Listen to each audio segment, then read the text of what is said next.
Evening. Thanks for making us part of it on Unscripted.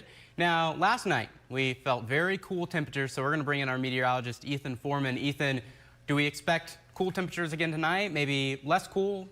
Just as cool? Yeah, it's going to be less cool. It's going to be a little milder through the overnight hours with mostly 30s, but we saw some places get down into the 20s this morning, 29 the observed temperature at Traverse City, 22 in Grayling, even down to 19 degrees in Roscommon. Burr, that's chilly, isn't it? Yeah. And so that has ended the growing season for those that are mainly along and north of M55, but those in our southern communities, the growing season hasn't quite ended just yet in areas like Big Rapids, Mount Pleasant, Clare. So those communities still have frost advisories for tonight, and that's in effect from midnight through 9 a.m. on your Friday. But we'll be seeing some more shower activity as we head into Friday as well, especially in the UP. So we'll track all that for you and tell you if it could affect Friday night football. That's in your full forecast.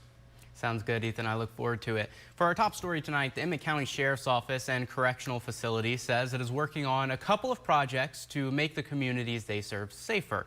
This week, county commissioners approved a Michigan Office of Highway Safety Planning grant and a bid to update the correctional facility's surveillance system and equipment. UpNorthLive's Mary Jane Glenn spoke to the sheriff today about how these changes may affect you. The Michigan Office of Highway Safety Planning grant is around $50,000. Lerstein says this will allow officers to target specific traffic violations. We're going to let people know that we're coming out and we're going to target those certain offenses, and we're going to give them an opportunity to be in compliance.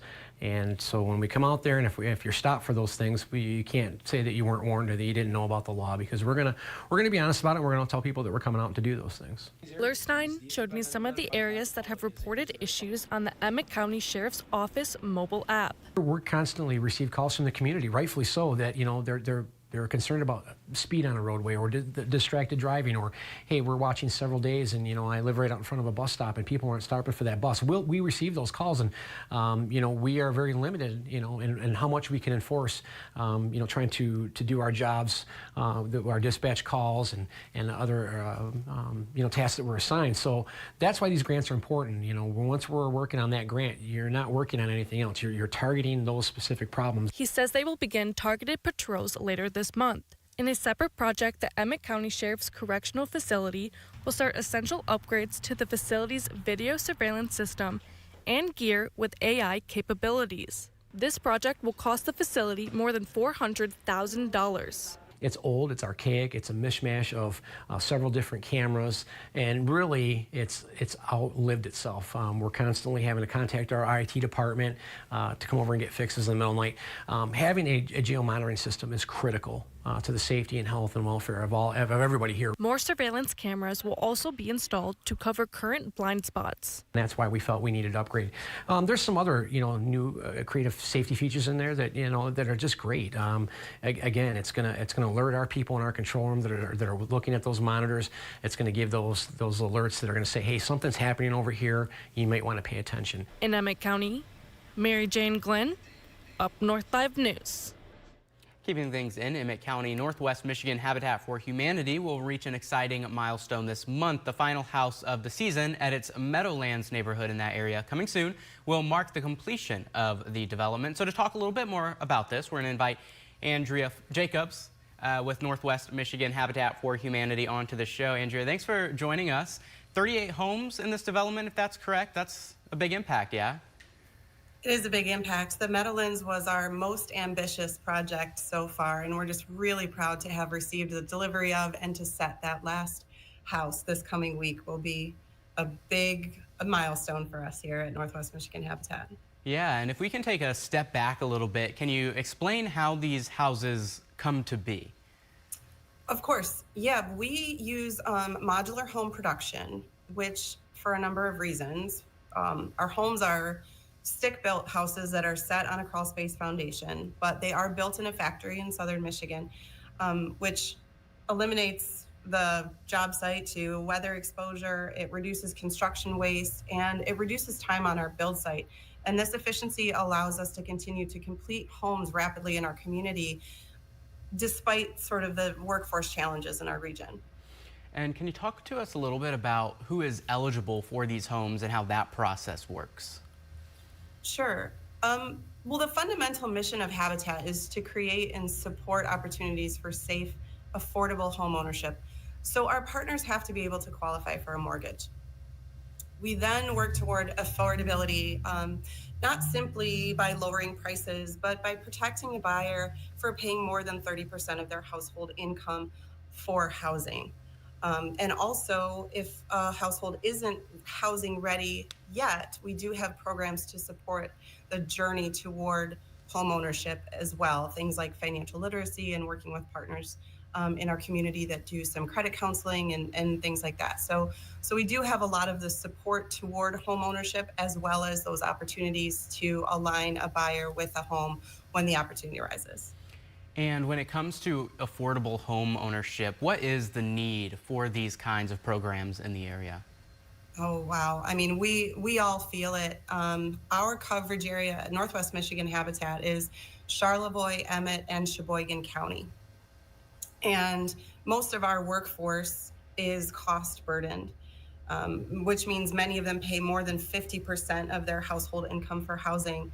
Many are living in aging and unsafe housing and often traveling an hour or more to work for their commutes.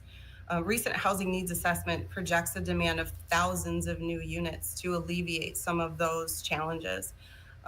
We at Habitat are only a small part of answering that need, but we intend to keep building 15 to 20 homes per year in our coverage area and keep creating opportunities for our neighbors to become homeowners. Now, this Meadowlands development, it represents 3 years of progress. I know you said a little bit earlier, it was a very ambitious goal. Can you talk a little bit about how this got started and the journey it's been since then? Sure. We broke ground in 2022, but the project, obviously, the idea sort of had its genesis earlier than that. It was previously sort of unfinished subdivision that had gone dormant since about 2007. So there were parcels, and we thought if we step into this and if our community can support us, we will be able to really face this challenge head on. And we were able to, we did it. And it's a lot to say in 3 years that we have built 38, we will have built 38 homes on about 50 acres in outside the village of Alanson. And Yeah. it'll be a huge impact for our community. Absolutely. And with the completion of this project, is there more in the works that's being done now that people should know about? Absolutely. Well, we are always on the lookout for and pursuing new development opportunities. But we're also really proud to do some, single parcels and homes here and there all over our 3 counties. One of the exciting things that we're doing toward the end of this month, the last week of October, is our Rural Rally. And that is the newest sort of version of the Carter Build Week that traditionally comes at the same time every year, but has only focused on urban areas until this year. And in honor of Jimmy Carter's passing, they decided to expand it to rural areas, which to be part of the first 100 communities to participate in this is a really big deal for us, and we're really pleased to do it. So this last 8 houses in the Meadowlands on our neighborhood, we have the opportunity to include some local volunteers, and I encourage everybody to reach out and sign up and take part in that, because it will be a week of a lot of fun and actual construction out on the site, and you can see what we've done so far and who we've helped and be a part of the solution. And so that's what we're working on right now. But yeah, always looking toward more partnerships and more development. And like I said, we're going to keep going. We're going to keep going as hard and as fast as we can. 15 to 20 homes a year is we're really proud to do that for an affiliate of our size. Absolutely. And if people want to pitch in and help, are there different ways that people can kind of do that? Well, absolutely. I mean, we're hugely thankful to our donors and our community partners that support us financially, and also for our volunteer support. We have a lot of people that continue to come, sometimes periodically and sometimes with regularity, and that makes a big difference for us to keep going in our production. And there's a lot of ways. Our restore, we have one in Petoskey and one in Sheboygan, and so if you have possessions to share, that can become part of how we continue on the life of that object in our community, as well as contributing to the revenue that we need to keep building as well. So I encourage you to shop at your restore, donate to your restore, and keep us in mind when you have time, or a few extra dollars here and there. We'd be grateful for it. Yeah, absolutely. Well, thanks so much for joining us on this Thursday. Andrea Jacobs, Director of Operations with Northwest Michigan Habitat for Humanity. Thank you again. Thank you. Moving on, Michigan has an animal problem. Too many of them are ending up in shelters, which in turn simply don't have the space to keep them all. There's no one easy fix, but when people foster an animal from a shelter, it's beneficial for everyone involved. A state lawmaker noticed that and introduced legislation that aims to help. Our Mark Gillette breaks it down. The mission is to find homes for as many animals as we can. And that mission may have been accomplished this morning at the Great Lakes Humane Society in Leelanau County. This pair met this pair, and the adoption process began. Please don't shop. Remember to adopt. Folks coming in, adopting, and providing a forever home, well, that's the goal. But the reality is almost every shelter in Michigan benefits when folks come in and offer to provide a temporary foster home for an animal. We actually welcome and are looking for fosters, because right now I'm turning away about 5 or 6 dogs, sometimes in a day, at least 7 or 8 a week, because we don't have any place to put them. When folks foster, it frees up the limited space at shelters, and it and the animals often benefit as well. A home situation is always better. It helps socialize the shy ones, and the loud ones learn to quiet down, and the ones that need housebroken get a little boost. And the effort to get more folks to foster may be getting a boost of its own with the introduction of House Bill 5063 by State Representative Mike McFall. In a statement provided, he explained, quote, "For thousands of pets each year, foster caregivers are the bridge between life without a family and finding a forever home," end quote. And to recognize and support that fostering, his legislation would provide a tax credit for people who foster animals on behalf of a registered animal control or animal protection shelter or rescue. He explains, quote, "This bill recognizes the contributions of caregivers and provides meaningful support to help them continue their life-saving work," end quote. And to help make that a little more financially affordable, the bill would allow a $50 tax credit per month to help cover costs like food or care. This gives us a little boost. It'll help us when we try to recruit fosters. There are limits as to how many animals an individual can foster in a year. Checks and balances in place to prevent potential abuse. And at a $50 tax credit, it's not a moneymaker for an individual with bad intentions. But it does provide a little financial help for those willing to step up and be part of a solution. I think it's terrific, Bart, because it gets people thinking about fostering. It calls attention to the need for animals to get out of the shelter. Thanks to our Mark Gillette for that report. Now, our question of the day does have to do with this story. The question today is, would the proposed tax credit make fostering an animal more appealing to you? You can still vote if you'd like to weigh in. You can scan the QR code on your screen. You can also vote on our website, UpNorthLive.com, or our Facebook page. All right, that'll take us to our first break of the show. When we get back, we'll check in on that Friday forecast coming up. Stay with us.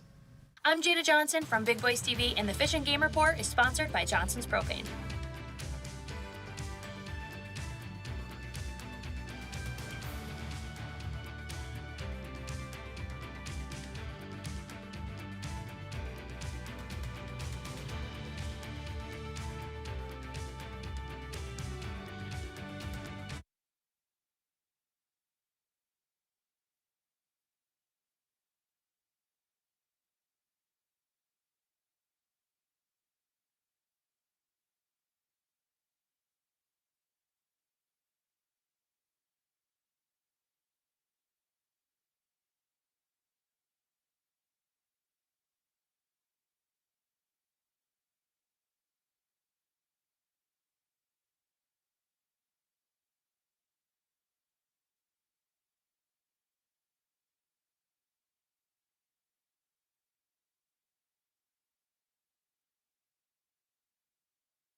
Welcome back to Unscripted. Tomorrow is already Friday, if you can believe it. I won't make any complaints about that. But as we bring in our meteorologist, Ethan Foreman, Ethan, though, that Friday might bring in some clouds that we maybe didn't see today for a lot of us. Yeah, we have plenty of sunshine, including a gorgeous scene in Gaylord this evening, but those clouds going to be moving back in with another cold front moving through on our Friday. That's going to give us some shower chances back in the forecast. But today was gorgeous other than the frost we had this morning. Temperatures right now sitting in the upper 50s in Gaylord after this was one of the areas you'll see in a moment that got down well into the 20s this morning.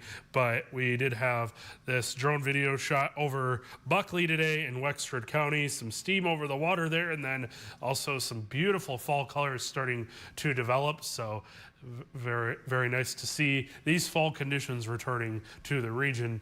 And it was cold out there this morning for some, as we saw temperatures drop down into the 20s, down to 22 degrees in Grayling, 25 in Gaylord, Houghton Lake, and up in Pellston. And the cold spot actually was 19 this morning. That was in Roscommon.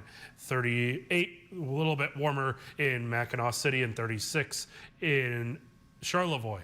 And we also had, I should say, frost advisories in effect for tonight, and that's in effect from midnight to 9 a.m. Friday for those southern counties. That's because their growing season hasn't quite come to an end yet, but everybody north of there, the growing season is officially over, so there won't be any more frost or freeze alerts by the National Weather Service. Satellite and radar shows clear skies overhead this evening. We'll see clouds gradually start to increase as we head into the overnight hours and into our Friday morning. A few showers will start to move into the UP later in the morning on Friday, but overall looking like we'll stay partly to mostly cloudy for tonight. And then by the time we get to 7 a.m., a few showers will start to move into the UP. That will start to move into the lower peninsula a few hours after that. So looks like we could be dodging a few rain showers on Friday, but it's not going to be a washout by any means, even though we do need the rain as we are in drought conditions across parts of the area. We'll see that rain gradually taper off later in the day on Friday. Could see a little bit more redevelop later in the day and into the early evening, but most of that should pass by the time we get to Friday night football. A few more showers could be back in the picture early Saturday morning, mainly in the form of lake effect. That will move out quickly as we see clearing skies by the afternoon and evening. Plenty of sunshine for Sunday. Rainfall amounts do look fairly light from this, as we see most places under a quarter of an inch, and we also have drought conditions, as I mentioned. Not much change in the latest drought monitor, with some severe drought to our south. Not as cold tonight, and some frost as we see temperatures between 32 and 48. Your extended forecast shows we'll see some more sunshine popping into the forecast for Sunday,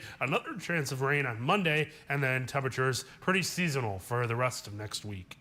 Okay, glad to hear that things look pretty okay for some football tomorrow, because there is a lot to look forward to on the gridiron, and our sports director, Harrison Beebe, is going to break that down when we get back. Stay with us.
Welcome back to Unscripted. Tomorrow being Friday does mean the lights are on at the Gridiron for some high school football. Sports Director Harrison Beebe previews what games we have to look forward to.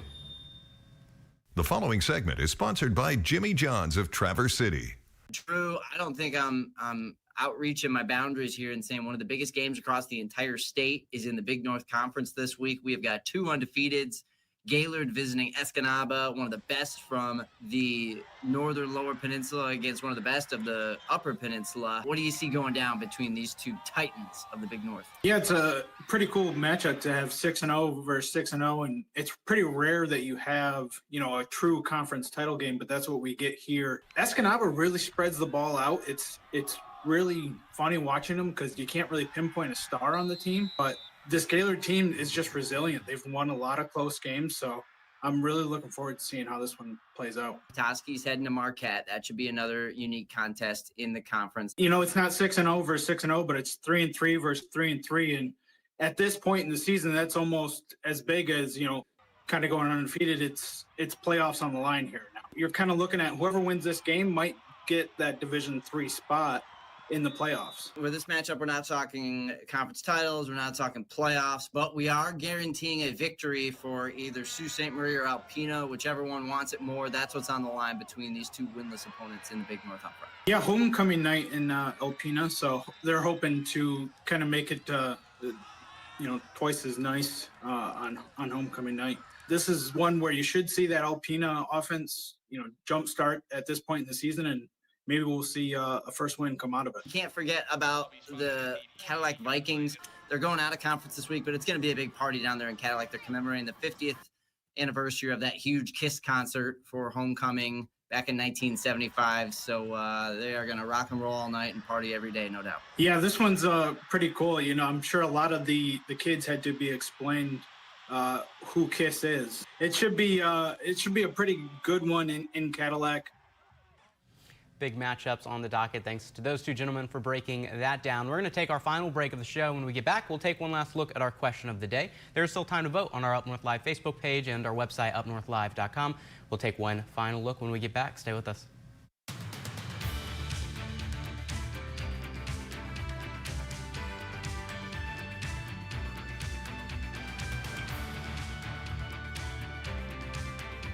Salon services are furnished by Epiphany Advanced Academy in East Acme.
Thanks for joining us for Unscripted. We're going to take one final look at our question of the day, which has to do with legislation by state lawmakers that would provide a tax credit for people who foster animals on behalf of a registered animal control or animal protection shelter or rescue. To help make things a little more financially affordable, the bill would allow a $50 tax credit per month to help cover costs like food or care. So we asked you, would the proposed tax credit make fostering an animal more appealing to you? As of right now, 42% of people said yes, 58% of people said no. If you did vote, thanks so much for weighing in and making your voice heard, and thank you for joining us for Unscripted. Have a great night.